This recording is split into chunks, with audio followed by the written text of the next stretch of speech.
Thanks for joining me on Get Connected. Thank you so much.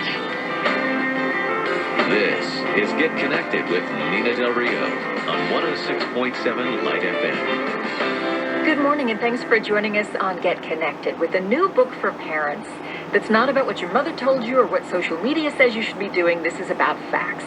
Emily Oster has written Crib Sheet, a data-driven guide to better, more relaxed parenting from birth to preschool. Emily Oster is a Harvard-trained Brown University economics professor with a data-driven approach to parenting. Thanks so much for joining us on Get Connected. Thanks for having me. So Emily Oster, you also may be familiar with because she wrote the book Expecting Better, which gave women advice they needed while they were pregnant. This book tackles the early years of parenthood, and I would assume, Emily, this would kind of be an even bigger task because now you have the kid in front of you, and the kid isn't always going to stick to the data.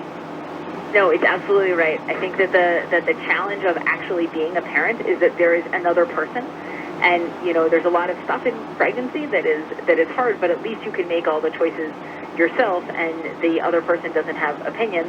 Now you have a baby or a toddler who wants to do different sets of things, and of course you care about making them happy, and it makes the choices even more difficult. And I think this is a perfect time for this book too, because so many people are sort of looking for answers from strangers, or you just get unsolicited advice from online, and crowdsourced rearing isn't always going to give you the best answer. At the same time, your mother, I think you found that you and your mother were kind of different ways of approaching things. Yeah, I think that part of what makes this this time of parenting so difficult is that you have all these choices, and you'll have people telling you, on the one hand, you must do it like this, and then another set of people telling you, no, that's actually going to ruin your child. You must do it the other thing. And this book a lot of it is about saying, hey, here's the evidence. In many of these cases, there are some costs, there are some benefits to different choices, and saying you need to make this choice for yourself. You need to make the choice that works for your family, and that's, by the way, not necessarily going to be the same choice that works for other families, which makes it even more challenging to listen to other people's advice, because they're going to tell you this is what worked for me, but they're not you, so that's not necessarily the right choice for you. Well, let's start with one of the big ones that everybody, even if they don't have kids, seems to have an opinion on, and that's breastfeeding. Everybody tries to sell you breastfeeding as being like the lifelong cure-all, but you found out that's not exactly true. Yeah, there are some early life benefits to breastfeeding that are supported in the data, improved digestion, some benefits in terms of skin rashes, and maybe even some long-term benefits for mom in terms of breast cancer reduction. But some of the things that you're told, like breastfeeding is going to lower your kid's obesity rate, raise their IQ, have all these long-term health impacts, those are just not supported by the best data on breastfeeding.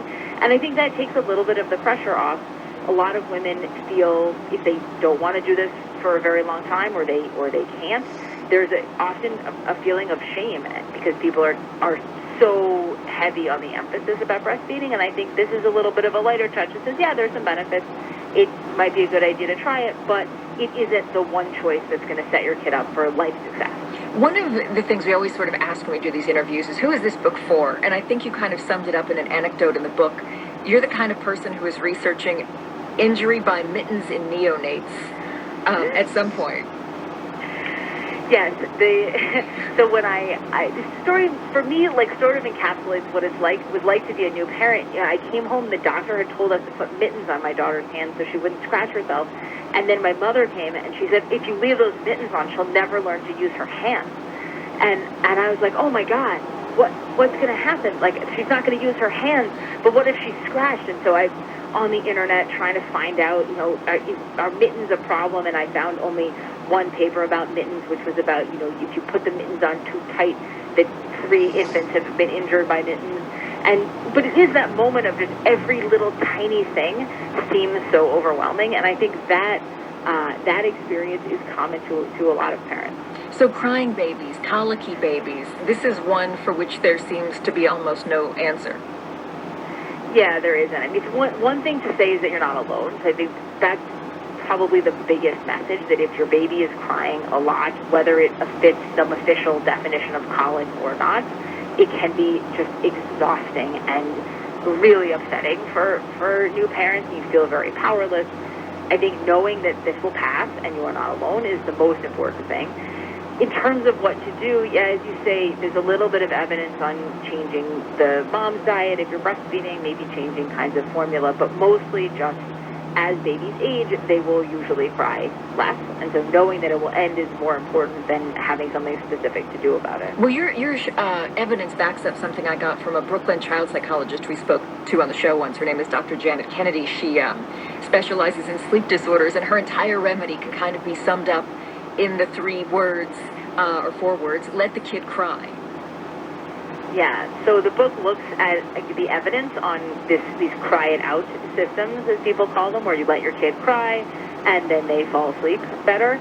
And that turns out consistent, it sounds like, with your other guest, that is a very good way to improve kids' sleep. It does work on average. It is better for the kids' sleep. It is better for the parents' sleep and for the parents' mood. And on the other end, a lot of people worry that this is going to somehow have negative consequences in the long term for your kid, or that they won't love you. And there just isn't any evidence to suggest that that's the case. So it doesn't mean everybody's going to want to have their kid cry it out, but it does mean if you do want to do that, there isn't any reason not to. Emily Oster's book is Crib Sheet, a data-driven guide to better, more relaxed parenting from birth to preschool. It's an economist's guide to the early years of parenting. You're listening to Get Connected on 106.7 Lite FM. I'm Nina Del Rio. For anything that you looked at, though, Emily, whether it was breastfeeding or sleep or whatever, when something is off the charts or when you're in a situation that just does not seem right, what did you find to be the answer for you or the answer for anybody? I think that there is a little bit of this book that's about kind of trust your instincts. And, there are a lot of different right ways to parent. And if something doesn't feel right, that may be something to use in some of your choices. We don't always have all the data that we want. And so we sometimes have to make parenting choices even without the benefit of data. And I think recognizing that is also pretty important. Let's talk about some data that turns out to be not so great. So another timely topic you address is vaccinations. And one of the more surprising facts you found is that parents who are resistant to giving their kids vaccinations tend to live in areas that are more educated. I find that curious. Yeah, I think that many people find that curious. So it turns out for almost all other health behaviors, things like obesity and heart disease and all kinds of health outcomes, education tends to be good. People have better health outcomes. But this is an example where people who live in more educated places, people more educated, tend to be less likely to vaccinate their kids. And I think there's a bunch of reasons that could be true. But I think that it is too bad because vaccination is actually safe and effective, as they say, and a good way to prevent disease. Well, one of the things you do is you talk about that doctor who kind of started this latest round of vaccine resistance with this, quote, study that's been thoroughly debunked. It was fraud. Yes. So Andrew Wakefield, who wrote a study in the Lancet in the late 90s that was very important in galvanizing this anti-vaccination movement, and argued that particularly the measles vaccine was linked to higher rates of autism. It turned out that paper was retracted. That paper had a lot of data which subsequently people have argued was fraudulent. But in addition, many larger studies have subsequently confirmed that link is just not there. And so if parents are resistant to vaccination because of the concern about autism, there simply isn't any evidence that there's a link between these two things. Let's move on to stay-at-home parenting or working out of the house. If you're lucky enough to have a choice about staying home or working out of the house, what does the evidence suggest about which is better for kids after infancy? So after infancy, there isn't a lot of either choice is good. So in the sense that we don't see evidence that one of these choices is better, as you say, for kids in terms of the kinds of measurable outcomes that we have, like test scores or behavior problems or other kinds of things. There are staying at home and having both parents work or having one parent stay at home is giving very similar outcomes. And I think that can be very freeing because it says, when you make this choice as a parent, some of what you should think about is what you want.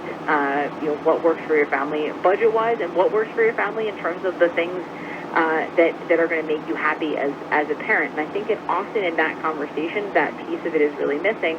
But it shouldn't be because parents are people too. So let's say you choose to be a working parent, and again, you're lucky enough to have the option about, let's say, daycare versus a nanny. What did the data say about that? So the data there is a little bit mixed, and again, it's hard because, of course, the on average, nannies tend to be more expensive, and so the choice that you have is going to be wrapped up in some other characteristics of parents. But to the extent we have data, it suggests that maybe there's some small benefits to having a single caregiver early on, and maybe there are some small benefits to having a daycare situation when the kid is a bit older. But all of these are very small, and so a lot of what should be important is things like convenience for your family, and things probably about budgeting. So I think a lot of parents worry that daycare is somehow going to be bad for their kid, and there isn't any evidence to suggest that that's true.